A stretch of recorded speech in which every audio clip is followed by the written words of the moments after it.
Welcome to biology पाठशाला। अब तक की क्लासों में हमने बेसिक टर्मिनोलॉजी को समझने के साथ साथ एक चैप्टर लिया है डाइजेशन यानी कि पाचन, और कल के टॉपिक में हमने ये समझाया था कि लीवर क्या है और लीवर के फंक्शन, उसके क्या सिग्निफिकेंस है। साथ ही साथ लीवर में एक पॉइंट छूट गया था, उसको आज देख लेते कि जो लीवर होता है, ये जो लीवर है ये हेपेरिन का फॉर्मेशन करता है। ये हेपेरिन का फॉर्मेशन करता है। आपसे पूछा जाएगा कि हेपेरिन का फॉर्मेशन या हेपेरिन का निर्माण कहाँ होता है, हेपेरिन का निर्माण कहाँ होता है, तो आप लीवर या यकृत लगाएंगे निशान। ऑब्जेक्टिव टाइम में क्वेश्चन आता है। और ये जो हेपेरिन का काम होता है वो होता है कि ब्लड वेसल्स में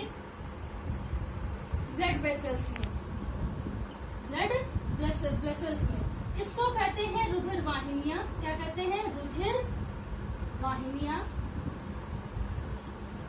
रुधिर वाहिनियों में रक्त के थक्के को जमने से रोकता है।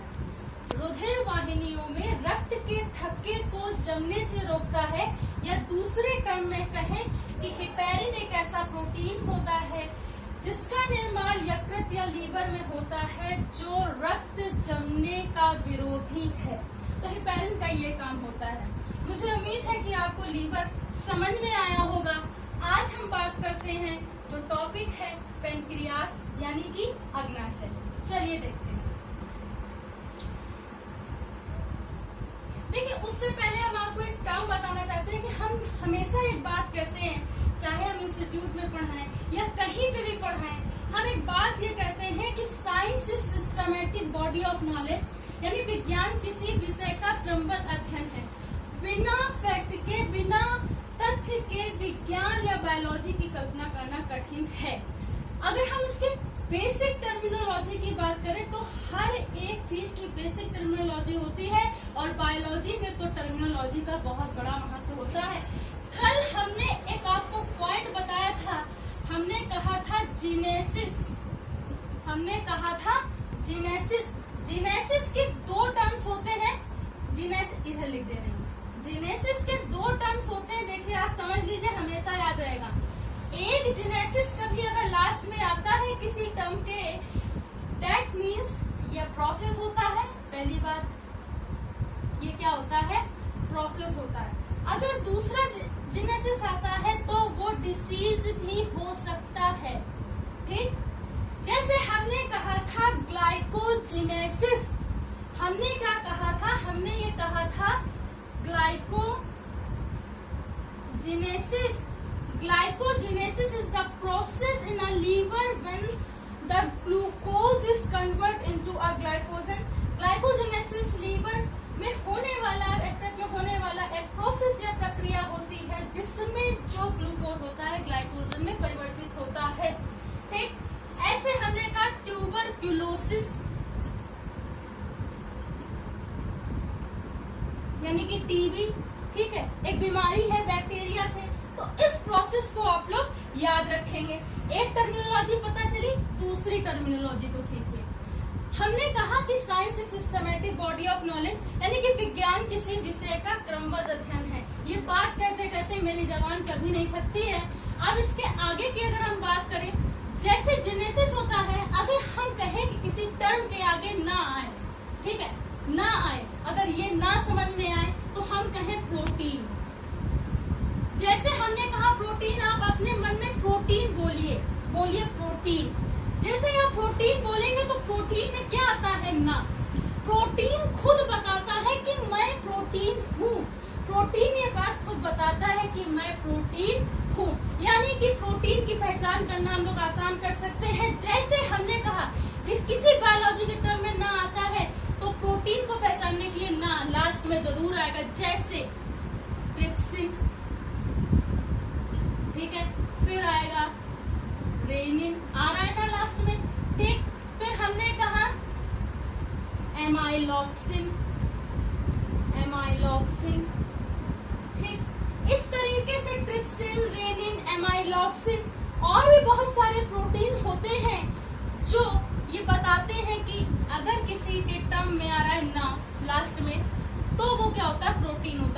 प्रोटीन खुद बताता है कि मैं प्रोटीन हूँ। प्रोटीन को अगर बोले प्रोटीन प्रोटीन प्रोटीन तो लास्ट में क्या आता है, नाइट्रोजन, रेनिन, एमाइलोसिन, कीमोट्रिप्सिन, ठीक। तो बहुत सारे और भी प्रोटीन्स होते हैं। एक टर्म और सीखिए, देखिए जीनेसिस सीखा, प्रोसेस का मतलब डिसीज, ठीक। अब प्रोटीन हमने बताया, ट्रिप्सिन हो गया, कीमोट्रिप्सिन हो गया, रेनिन हो गया, एमाइलोसिन हो गया, और भी बहुत सारे प्रोटीन होते हैं। उसके बाद हम बता रहे हैं कि अगर किसी टर्म के लास्ट में एज आ जाए, एज आ जाए, एज, ठीक, वो हमेशा एंजाइम से रिलेटेड होता है। जैसे हमने कहा काइनेज, जैसे हमने कहा काइनेज, ठीक। चलिए आगे इसके रब कर देते हैं। उसके बाद अगर हम एज की बात करें, या एज, ठीक, ये हमेशा एंजाइम से रिलेटेड होता है। चलिए कुछ इसके एग्जांपल देख लेते हैं। जैसे हमने कहा आइसोमेरेज, आइसोमेरेज, देखिए एज आ रहा है, ठीक। उसके बाद हमने कहा काइनेज, ठीक, एज आ रहा है। फिर हमने कहा हेक्सोकाइनेज, हेक्सोकाइनेज, तो इसमें भी क्या आ रहा है, एज आ रहा है। तो हमें आज इतना टर्म पता चला कि अगर प्रोटीन होगा तो लास्ट में एन आएगा, एज होगा तो एंजाइम होगा, जीनेसिस है तो प्रोसेस होगा। अगर जीनेसिस अगर और टर्म है, एक और हिंट होता है कि वो डिसीज भी हो सकती है। हालांकि डिसीज के लिए और भी टर्म्स होते हैं, वो आगे की टर्मिनोलॉजी में हम बताएंगे। चलिए अब चैप्टर की शुरुआत करते हैं, इसको रब कर देते हैं। अब हम लोग पेनक्रियास की बात करेंगे। पेनक्रियास जिसे अग्नाशय भी बोलते हैं, अग्नाशय। अभी मैं आगे इसकी टर्मिनोलॉजी मैंने बात बताई, इसकी टर्मिनोलॉजी भी हम बताएंगे कि कैसे एक टर्म को पकड़ के या कैच करके पूरे पेनक्रियास को याद किया जा सकता है। लेकिन अभी इसके थोड़ा सा रुकते हैं और इसकी बेसिक इंट्रोडक्शन की बात करते हैं। देखिए जो पेनक्रियास होता है, ठीक, पेनक्रियास, इसे हम बोलते हैं अग्नाशय। क्या बोलते हैं, अग्नाशय, ठीक। पेनक्रियास या अग्नाशय ये क्या होता है, एक प्रकार की मिक्स्ड ग्लैंड होती है। ये क्या होती है, एक प्रकार की मिक्स्ड ग्लैंड होती है, ठीक है, मिक्स्ड ग्लैंड होती है। मिक्स्ड ग्लैंड का मतलब मिश्रित ग्रंथि, मिश्रित ग्रंथि, ठीक है। तो एक हमें टर्म क्या पता चला कि जो अग्नाशय होती है एक प्रकार की मिक्स्ड ग्लैंड होती है, मिश्रित ग्रंथि होती है, ठीक, ठीक है। जो एक्सोक्राइन और एंडोक्राइन दोनों के तरीके कार्य करती है, या दोनों तरीके की ग्लैंड पेनक्रियास में होती हैं, ठीक। तो इससे एक हमें बात क्या पता चली कि अग्नाशय एक मिश्रित ग्रंथि या मिक्स्ड ग्लैंड होती है, जो एक्सोक्राइन और एंडोक्राइन दोनों ग्लैंड की भांति कार्य करती है। अर्थात इसमें दो प्रकार की ग्लैंड्स होती है, जिसे एक्सोक्राइन ग्लैंड और एंडोक्राइन ग्लैंड कहते हैं, जिसे एक्सोक्राइन ग्लैंड और एंडोक्राइन ग्लैंड कहते हैं, ठीक। अब देखिए एक और टर्म याद रखिए, इसके एक्सो पार्ट से क्या होता है,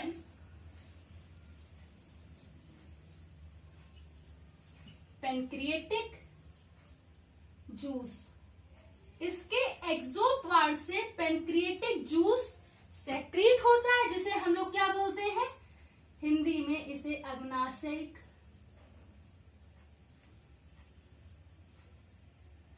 रस, अग्नाशयिक रस। और इसके एंडोक्राइन ग्लैंड से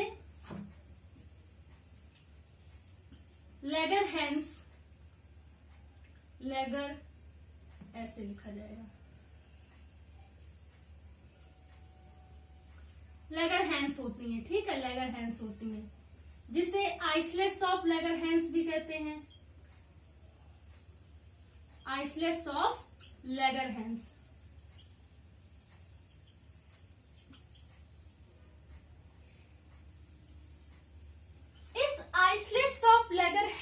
इस आइसलेट्स ऑफ लैगरहैंस में कई प्रकार की सेल्स होती हैं, ठीक, कई प्रकार की सेल्स होती है, जैसे कि अल्फा, बीटा, डेल्टा, ठीक, टीपी सेल, और एक सेल होती है एप्सिलॉन, ठीक, एप्सिलॉन नहीं इस तरीके से बनता है, ठीक है, ये देखिए एप्सिलॉन। तो इतनी प्रकार की पेनक्रिएटिक आइसलेट या आइसलेट ऑफ लैगरहैंस में alpha, beta, delta, PP cell और एप्सिलॉन सेल्स होती हैं। पर्टिकुलर आइसलेट्स ऑफ लैगरहैंस या पेनक्रिएटिक आइसलैंड्स में इन सेल्स के द्वारा, ठीक है, हार्मोन और एंजाइम का सेक्रेशन होता है। ये यहाँ पर जो एक्सोक्राइन ग्लैंड होती है, जो पेनक्रिएटिक जूस या अग्नाशय रस का स्त्रावण करती है, ये क्या होता है, एक प्रकार का डाइजेस्टिव जूस होता है, ठीक है, एक प्रकार का डाइजेस्टिव जूस होता है, ये डाइजेशन में हेल्प करता है। तो इतनी बेसिक जो इंट्रोडक्टिव है, इसे क्या समझेंगे, देखिए कि जो अग्नाशय है एक प्रकार की मिक्स ग्लैंड होती है, ये जो अग्नाशय है एक प्रकार की मिक्स ग्लैंड होती है, ये एक्सोक्राइन एंडोक्राइन दोनों ग्लैंड की भांति कार्य करती, इसीलिए तो इसे मिक्स ग्लैंड कहते हैं। अगर आपसे मान लीजिए कोई क्वेश्चन आ गया कि अग्नाशय को मिश्रित ग्रंथि क्यों कहते हैं, तो आप आराम से बताइएगा कि अग्नाशय को मिश्रित ग्रंथि इसलिए कहते हैं क्योंकि एंडोक्राइन ग्लैंड और एक्सोक्राइन ग्लैंड अंतःस्रावी ग्रंथि और बहिःस्रावी ग्रंथि दोनों का कार्य करती है, इसलिए इसे मिश्रित ग्लैंड कहते हैं। अर्थात इसके एक्सोक्राइन ग्लैंड से, अर्थात इसके बहिःस्रावी भाग से पेनक्रिएटिक जूस या अग्नाशय रस का निर्माण या स्त्रावण होता है, और इसके एंडोक्राइन ग्लैंड पार्ट से, और इसके एंडोक्राइन ग्लैंड पार्ट से लैगरहैंस की क्या होती है, द्वीपिकाएं होती हैं, आइसलेट्स ऑफ लैगरहैंस होती हैं, जिसमें डिफरेंट टाइप की सेल्स पाई जाती है, जिसमें विभिन्न प्रकार की सेल्स पाई जाती हैं, that is also known as alpha cell, beta cell, delta cell, PP cell and epsilon cell. यानी कि इनको अल्फा कोशिकाएं, बीटा कोशिकाएं, डेल्टा कोशिकाएं, पीपी सेल्स और एप्सिलॉन सेल्स कहते हैं। अब इसके स्ट्रक्चर की बात करते हैं। इतनी बात समझने के बाद हम इसके स्ट्रक्चर की बात करते हैं और इसको रब कर देते हैं।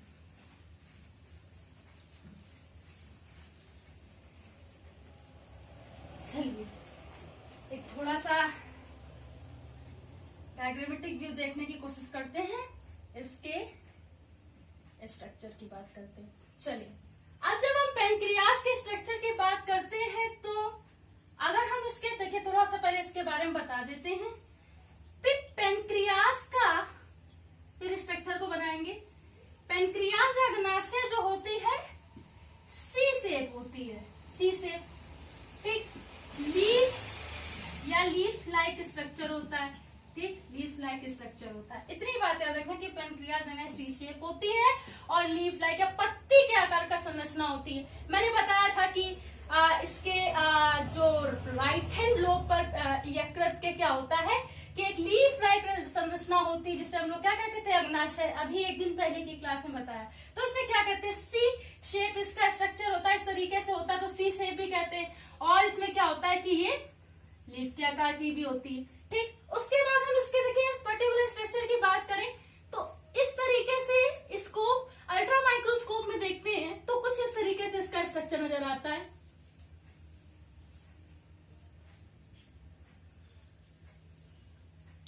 ज्यादा नहीं बनाएंगे, बस इसी में आपको सारी चीजें बता देंगे, ठीक। यहाँ पे कुछ इस तरीके से इसके पार्ट्स होते हैं, अभी बताती हूँ क्या होते हैं। चलिए दूसरा मार्कर यूज कर लेते हैं थोड़ी देर के लिए।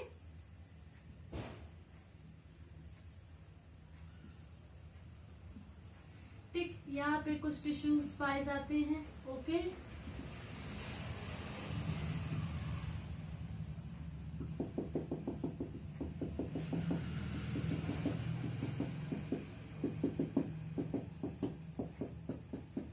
ठीक, ये भी डबल लेयर, ये डबल लेयर। ये जो होती है इसकी, ये होती है पिंड, इसे कहते हैं लोब, पिंड या लोब, ठीक। ये जो होती है इसकी पिंडक कोशिकाएं होती हैं, पिंडक कोशिकाएं, इसी को लोब सेल्स भी बोलते हैं। ठीक है, हम दोनों बता के चलेंगे, लोब सेल्स। ठीक, ये जो होंगी ये क्या है, पिंड है। ठीक है, जिसे लोब बोलते हैं। उसके बाद ये जो होंगी पिंडक कोशिकाएं होंगी, यानी लोब सेल्स होंगी। ठीक, और हमने क्या बताया कि जो एंडोक्राइन पार्ट होता है वो जो एंडो पार्ट होता है वो लैगरहैंस की द्वीपिकाएं होती हैं। तो एंडो का मतलब क्या होता है, अंदर। तो ये क्या है, आइसलेट्स ऑफ लैगरहैंस या लैगरहैंस की द्वीपिकाएं। क्वेश्चन आता है, चलिए अब इसको भी डिफाइन करेंगे। लैगरहैंस की द्वीपिकाएं, आइसलेट्स ऑफ लैगरहैंस, आइसलेट्स ऑफ लैगरहैंस होती है। ये जो पार्ट होता है ये होता है, ठीक है, रुधिर वाहिकाएं, रुधिर वाहिकाएं। इन्हें क्या बोलते हैं इंग्लिश में, ब्लड वेसल्स, ब्लड वेसल्स। तो इस तरीके से कुछ इसका स्ट्रक्चर होता है। ठीक, ये पेनक्रियास का अल्ट्रा माइक्रोस्कोपिक स्ट्रक्चर है। चलिए समझते हैं। देखिए, यहाँ पर एक पिंड जैसी संरचना होती है। ठीक, इसे लोब कहते हैं। ये इसके स्ट्रक्चर जो होते हैं, डेट इज, देखिए मैं इसको इसकी हेल्प से समझाने की कोशिश करती हूँ। ये जो इसका स्ट्रक्चर होता है पिंड, that is also known as lobe. और ये जो इसकी सेल्स होती है पिंडक कोशिकाएं या लोब सेल्स होती हैं।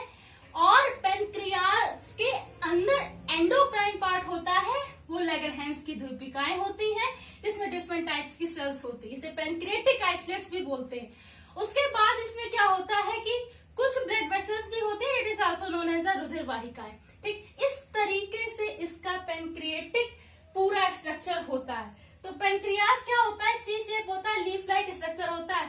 क्वेश्चन आता है हर साल, ठीक है, चाहे फर्स्ट ईयर की बात हो चाहे 10th की बात हो, आपसे पूछेगा कि पत्ती के आकार की संरचना होती है पेनक्रियास की, यकृत की, अमाशय की, इनमें से कोई नहीं। तो आप याद रखेंगे कि ये पॉइंट आप याद रखेंगे, लीफ लाइक स्ट्रक्चर जो होता है वो पेनक्रियास का होता है। उसके बाद एक और आपका ऑब्जेक्टिव क्वेश्चन आता है। देखिए कैसे पूछते हैं आपसे ऑब्जेक्टिव टाइप क्वेश्चन। आपसे पूछेगा, जैसे बताया है कि शरीर की सबसे बड़ी ग्रंथि क्या होती है, लीवर, उसी तरीके से शरीर की दूसरी सबसे बड़ी ग्रंथि, दूसरी सबसे बड़ी ग्रंथि, दूसरी सबसे बड़ी ग्रंथि क्या होती है, पेनक्रियास। इसे अग्नाशय भी बोलते हैं, इसे अग्नाशय भी बोलते हैं। ठीक, बात समझ में आ गई। ठीक, चलिए अब इसको, जब इसका स्ट्रक्चर समझ लिया कि इसे पिंडक होते हैं, पिंडक कोशिकाएं होती हैं, इसके अंदर एक गोल जैसी संरचना होती है जो एंडोक्राइन पार्ट होता है। और एंडोक्राइन जो पार्ट होता है वो पूरी कोशिकाओं में बिखरा हुआ होता है। ठीक है, एंडोक्राइन ग्लैंड, तो लैगरहैंस की द्वीपिकाएं होती हैं और उसमें ब्लड वेसल्स होती हैं।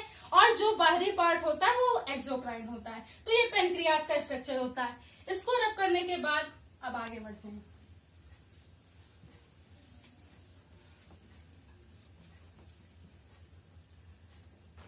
एक मिनट ब्रेक ले लो। अब इसके टाइप्स ऑफ सेल्स की बात करते हैं। ठीक है, ये देखिए, ये पेनक्रियाज है। ठीक है, ये पेनक्रियाज है, जिसे हम लोग क्या बोलते हैं, अग्नाशय भी बोलते हैं, अग्नाशय भी बोलते हैं। ठीक, इसका एक्सो और endo, exo part and exocrine gland, पूरा लिख दे रहे ताकि आप लोगों को समझ में आ जाए। एक्सोक्राइन ग्लैंड, यानी कि एक्सो का मतलब क्या होता है, बही स्त्रावी ग्रंथि। ठीक है, उसके बाद एक्सोक्राइन ग्लैंड, पूरा इसका विस्तार से डिटेल होने वाली है। और इसको क्या बोलते हैं, अंतःस्रावी। इसके एक्सोक्राइन ग्लैंड से क्या होता था, इसके एक्सोक्राइन ग्लैंड से पेनक्रिएटिक, यहीं पे लिखते हैं, पेनक्रिएटिक जूस का सेक्रीशन होता था, जो एक डाइजेस्टिव जूस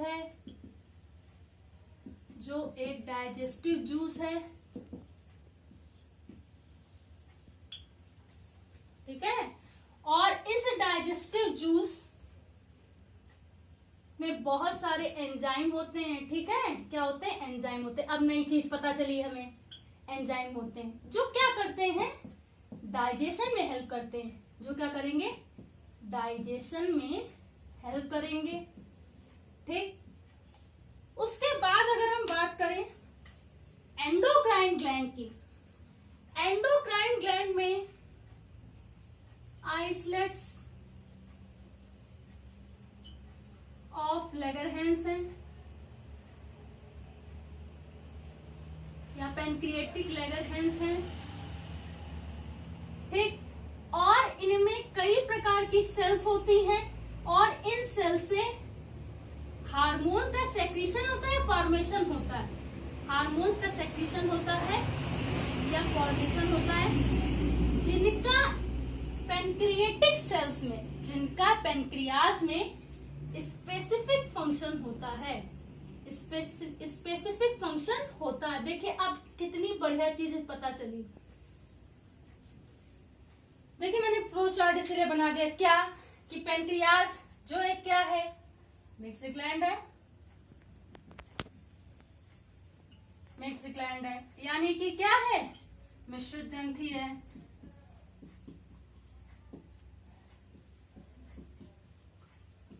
ठीक, ये एक्सोक्राइन और एंडोक्राइन ग्लैंड दोनों की भांति कार्य करती है, ठीक। इसके देखिए आराम से समझेंगे, ये एक्सोक्राइन ग्लैंड और एंडोक्राइन ग्लैंड दोनों की भांति कार्य करती है। अर्थात एक्सोक्राइन ग्लैंड से एक पेनक्रिएटिक डक्ट निकलती है और इस पेनक्रिएटिक डक्ट से पेनक्रिएटिक जूस निकलता है। हमने क्या बोला? हमने कहा कि इसके एक्सोक्राइन ग्लैंड पार्ट से पेनक्रिएटिक डक्ट से पेनक्रिएटिक जूस निकलता है, जो एक डाइजेस्टिव जूस होता है। और इस जूस में कई प्रकार के एंजाइम और प्रोटीन होते हैं और ये क्या करते हैं? डाइजेशन में हेल्प करते हैं, ठीक। बिल्कुल सिंपल है कि इसके एक्सोक्राइन पार्ट से पेनक्रिएटिक डक्ट से पेनक्रिएटिक जूस का सेक्रीशन या फॉर्मेशन होता है, जो एक डाइजेस्टिव जूस होता है, जिसमें बहुत से एंजाइम और प्रोटीन होते हैं, ठीक है। और ये क्या करते हैं? डाइजेशन में हेल्प करते हैं। और इसके एंडोक्राइन ग्लैंड्स में आइसलेट्स ऑफ लैगरहैंस, और इसके एंडोक्राइन ग्लैंड पार्ट से आइसलेट्स ऑफ लैगरहैंस, ठीक है, सेल्स होती हैं और इनमें कई प्रकार के हार्मोन्स का सेक्रीशन होता है, जो पर्टिकुलर पेनक्रिएटिक सेल्स में या पेनक्रियाज में स्पेसिफिक फंक्शन को कैरी करते हैं या स्पेसिफिक फंक्शन करती हैं, विशेष प्रकार के फंक्शन को करती है। अब इसमें कुछ सेल्स होती हैं, चलिए इसको आराम से समझते हैं।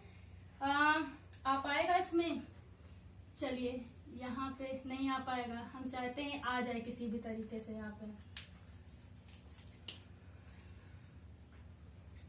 चलिए कोशिश करते हैं। एल्फा सेल, एल्फा जो सेल होती है ये ग्लूकेगॉन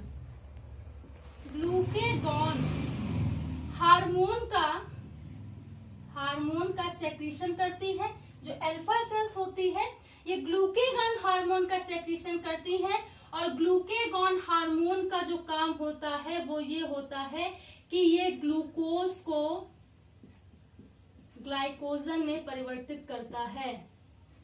ये ग्लूकोज को ग्लाइकोजन में परिवर्तित करता है, ठीक। और ये ग्लाइकोजन कहाँ संचय होता है? तो आप लोग को बता दूं, लीवर में। अल्फा सेल्स के बारे में समझिए कि अल्फा सेल्स ग्लूकेगॉन हार्मोन का स्रावण करती है, फॉर्मेशन करती है। कुछ भी आ जाए, आपसे पर्टिकुलर पूछा जाएगा कि ग्लूकेगॉन का स्रावण या निर्माण होता है, तो आप बताओगे अल्फा सेल्स में। तो अल्फा सेल्स होती हैं ग्लूकेगॉन हार्मोन का स्रावण करती हैं, जो ग्लूकोज को ग्लाइकोजन में संचित करते हैं, परिवर्तित करते हैं, और ये संचय, ये स्टोरेज लीवर में होता है। उसके बाद हम बात करते हैं यहाँ यहाँ पे लिख देती हैं, ठीक है, बीटा सेल्स। अब ये बहुत बड़ा रोल है, इसको समझने के लिए चाहे थोड़ा टाइम लग जाए लेकिन इसे अच्छे से समझेंगे, ठीक। बीटा सेल्स, ठीक, ये बीटा सेल्स क्या होता है, इसमें इंसुलिन, हालांकि आप हर जगह इंसुलिन देखेंगे, एक और हार्मोन होता है एमाइलॉप्सिन, ठीक। तो इंसुलिन और एमाइलॉप्सिन, इंपॉर्टेंट इंसुलिन है लेकिन मैं बता दोनों दे दिए, ठीक। बीटा सेल्स इंसुलिन या एमाइलॉप्सिन का क्या करता है, स्रावन करता है। इंसुलिन एक हार्मोन होता है, इसकी कमी से क्या होता है, मधुमेह या डायबिटीज हो जाता है। इसकी कमी से क्या होता है, मधुमेह या डायबिटीज हो जाता है। अभी आगे इसकी बात करेंगे, ठीक। उसके बाद अगर हम बात करें पीपी सेल, पीपी सेल का ये काम होता है कि पीपी सेल पेनक्रियाज में, अग्नाशय में, पेनक्रिएटिक का मतलब अग्नाशयिक, पेनक्रिएटिक पॉलीपेप्टाइड का निर्माण करता है पीपी सेल, एक पेनक्रिएटिक पॉलीपेप्टाइड सेल्स, इसे क्या बोलेंगे पीपी सेल को, पेनक्रिएटिक पॉलीपेप्टाइड सेल्स। ये पेनक्रिएटिक पॉलीपेप्टाइड सेल पेनक्रियाज में पेनक्रिएटिक पॉलीपेप्टाइड का निर्माण करता है, ठीक। उसके बाद बात करेंगे एप्सिलॉन सेल या एप्सिलॉन सेल, ठीक। एप्सिलॉन सेल्स जो होती हैं ये क्या करती है, इसमें अब हमने बताया ना प्रोटीन की क्या विशेषता होती, ना आएगा तो अब आप एक याद रखिए ग्रेलिन, क्या होगा, ग्रेलिन, ठीक है, नहीं स्पेलिंग कुछ मिस्टेक हो रही है, ग्रेलिन, ठीक। अब ठीक है, ग्रेलिन एक प्रोटीन होता है, ग्रेलिन का स्रावन करती है या उसका फॉर्मेशन करती है। ग्रेलिन एक प्रोटीन है क्योंकि लास्ट में ना आ रहा है, और ये क्या करता है, this protein stimulate the hunger, ठीक है, भूख को उत्तेजित करता है। ये भूख को क्या करता है, उत्तेजित करता है।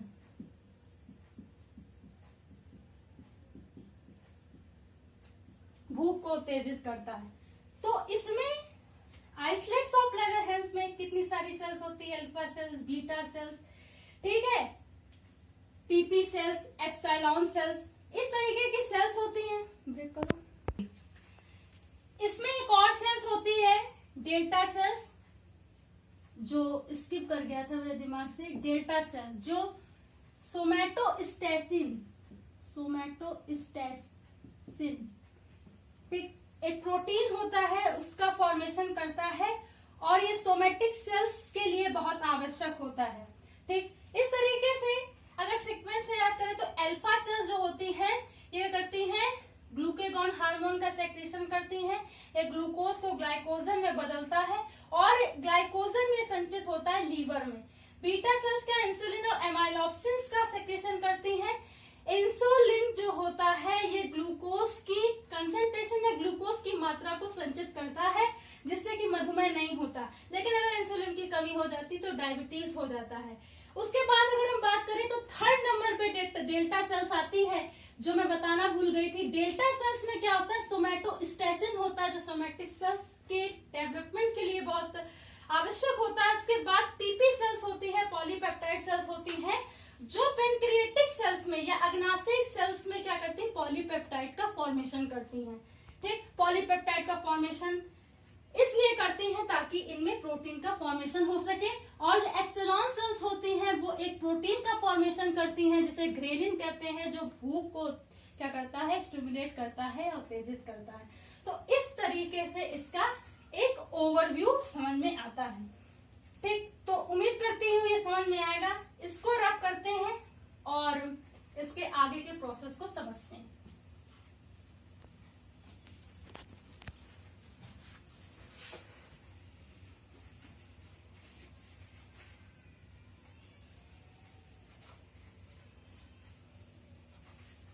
हमने बताया कि इसके पेनक्रियाज जो है इसके एक्सोक्राइन पार्ट से प्रोटीन और एंडोक्राइन पार्ट से हार्मोन का फॉर्मेशन होता है। बस इसी की थोड़ी सी डिटेल अब बाकी है कि कौन कौन से ऐसे प्रोटीन होते हैं और कौन कौन से ऐसे हार्मोन होते हैं जिनका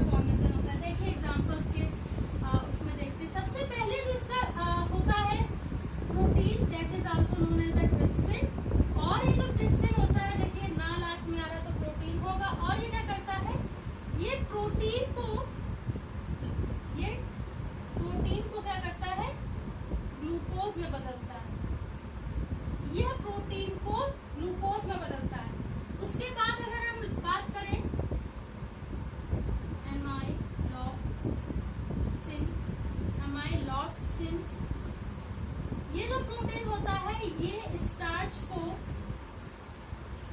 ग्लूकोज में बदलता है। ठीक, एक इसमें एंजाइम होता है लाइपेज, ये क्या करता है वसा को वसे अम्लों में यानी कि फैट को फैटी एसिड में बदलता है, फैटी एसिड में बदलता है। तो ये क्या हुआ, ये प्रोटीन और एंजाइम की बात हुई। ये एक्सोक्राइन का पार्ट है कि ट्रिप्सिन क्या करेगा, ये ट्रिप्सिन प्रोटीन को ग्लूकोज में बदलेगा। ट्रिप्सिन क्या करेगा, ट्रिप्सिन प्रोटीन को ग्लूकोज में बदलेगा। एमाइलॉक्सिन में अगर बात करें तो स्टार्च को ग्लूकोज में बदलेगा। एमाइलॉक्सिन की बात, उसके बाद जो लाइपेज होता है जो फैट को फैटी एसिड में या वसा को वसीय अम्ल में बदलता है। तो ये इसके एक्सोक्राइन पार्ट से प्रोटीन और एंजाइम की बात हुई, इस तरीके से कुछ था। अब इसके हार्मोनल की बात करते हैं, इसको रब कर देते हैं। ठीक है, जब इसके हार्मोनल की बात करेंगे तो इसमें दो प्रकार के हार्मोन, ग्लूकेगॉन जिसका भी हमने वर्णन किया था, और इंसुलिन।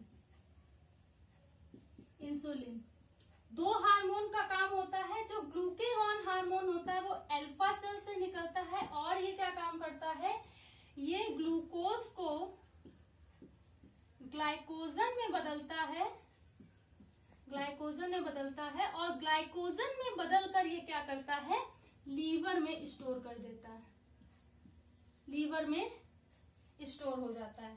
ठीक, तो ये यकृत में स्टोर हो जाता है और स्टोर कौन करता है, पेनक्रियास करता है। तो स्टोर का काम जो करता है वो अग्नाशय। तो ये ग्लूकोज को ग्लाइकोजन में संचय करने का काम क्या करता है, अग्नाशय करता है। ये ग्लूकेगॉन हार्मोन का काम हो गया जो अल्फा सेल के द्वारा सेक्रेट होता है। इंसुलिन होता है जो बीटा सेल के द्वारा सेक्रेट होता है और ये इंसुलिन हार्मोन क्या करता है, ग्लूकोज की मात्रा को क्या करता है, कंट्रोल करता है।